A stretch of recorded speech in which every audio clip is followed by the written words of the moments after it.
Bonjour à tous et bienvenue dans cette nouvelle vidéo. Alors une vidéo que je n'aurais jamais imaginé faire il y a 1 an ou 2 ans d'ailleurs, c'est vous parler de gabarit d'affûtage pour nos ciseaux ou nos fers de rabot. Donc c'est la première fois que j'achète ce genre d'accessoires. Je les ai achetés principalement pour ma formation, c'est-à-dire que je suis occupé à faire le module sur l'affûtage. Et comme moi j'ai toujours travaillé avec une meule à eau ou tout simplement à la main pour affûter mes ciseaux sur une pierre sur chantier, par exemple, pour reprendre un léger affûtage ou autre, eh bien, ça me semblait quand même essentiel dans ma formation, évidemment, de montrer les différentes méthodes. Et donc, je pense que les gabarits d'affûtage font partie aujourd'hui des accessoires qui sont plutôt pratiques pour affûter nos ciseaux ou nos fers de rabot lorsque l'on veut travailler avec des pierres à eau ou des pierres à huile. Alors, pourquoi est-ce que je fais cette vidéo? Tout simplement parce que je me suis aperçu en achetant ces gabarits. Donc, j'ai acheté un gabarit assez cher et un gabarit bon marché. Déjà parce que je voulais voir la différence entre l'un et l'autre.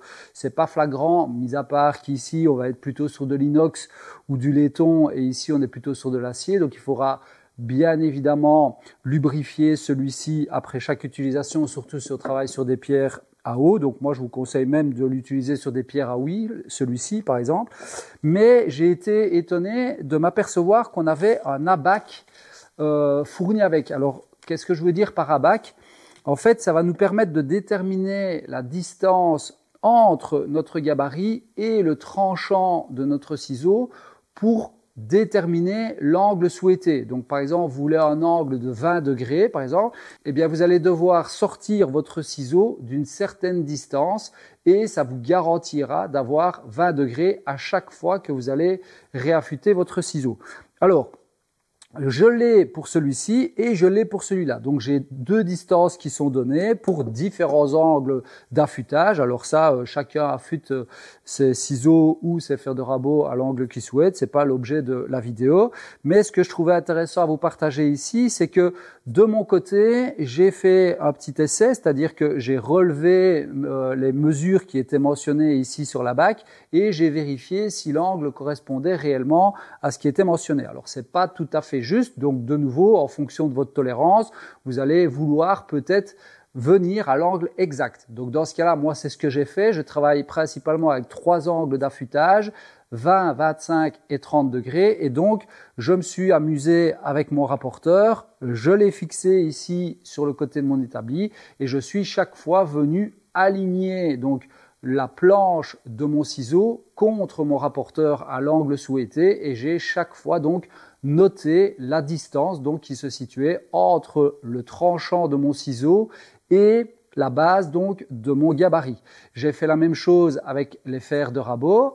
Alors là, il y a 2 positionnements. On a un positionnement sur la partie basse pour mettre les ciseaux ou certains fers jusqu'à une certaine distance. Et puis, on a un support au-dessus pour pouvoir mettre les fers un peu plus larges ou les ciseaux de nouveau un peu plus larges. Et ça, on l'a sur les 2 gabarits.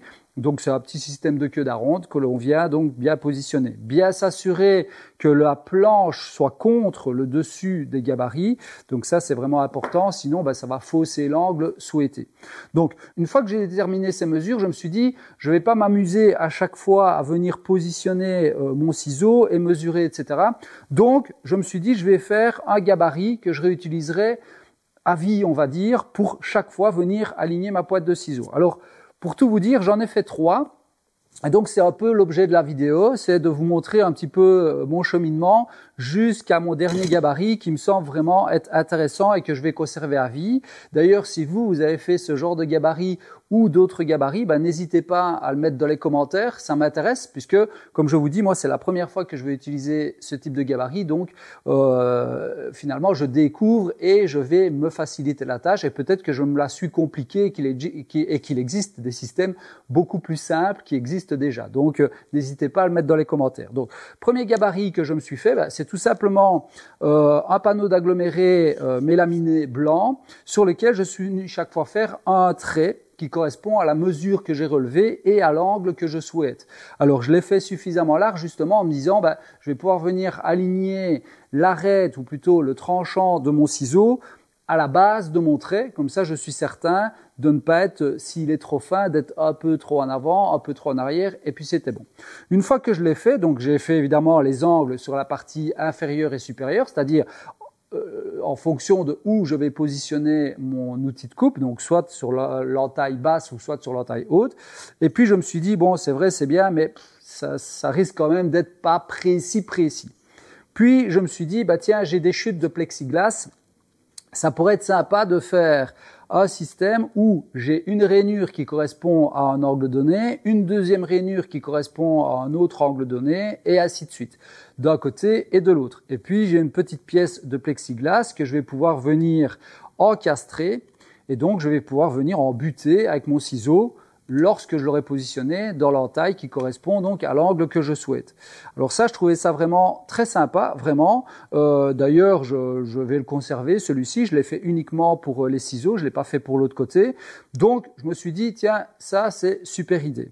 Et puis, au fur et à mesure de la journée, pendant que j'étais occupé à faire mes vidéos, je réfléchis encore un peu à comment améliorer le truc et je me suis dit, tiens, j'ai des chutes de trespas.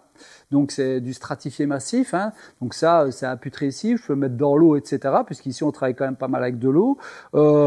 C'est très dur et je me suis dit pourquoi pas faire un système étagé, donc faire un système d'escalier. Donc qu'est-ce que j'ai fait?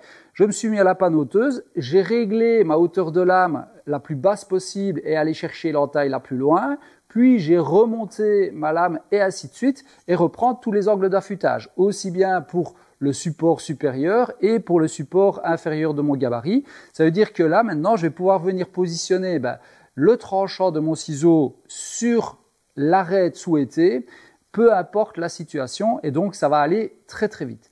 Donc voilà un petit peu ce que j'ai fait.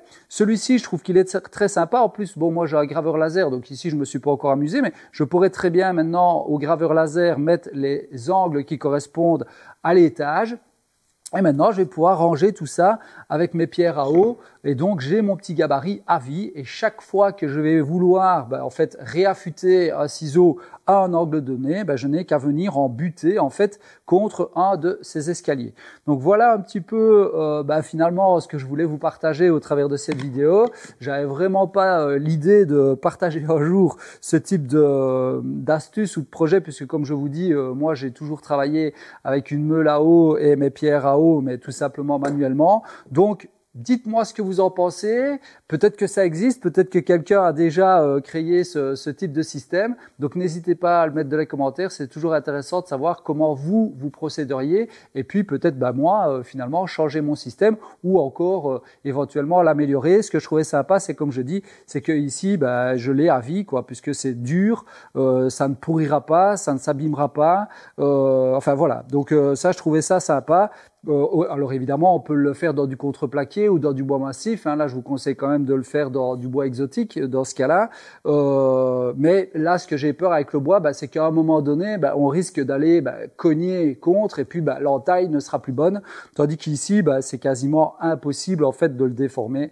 Donc voilà un petit peu mon idée. C'était la vidéo du jour. Alors peut-être qu'on se verra fin de semaine, j'en sais rien, on verra, je dois encore en discuter avec un camarade, sait-on jamais, peut-être une surprise ce week-end.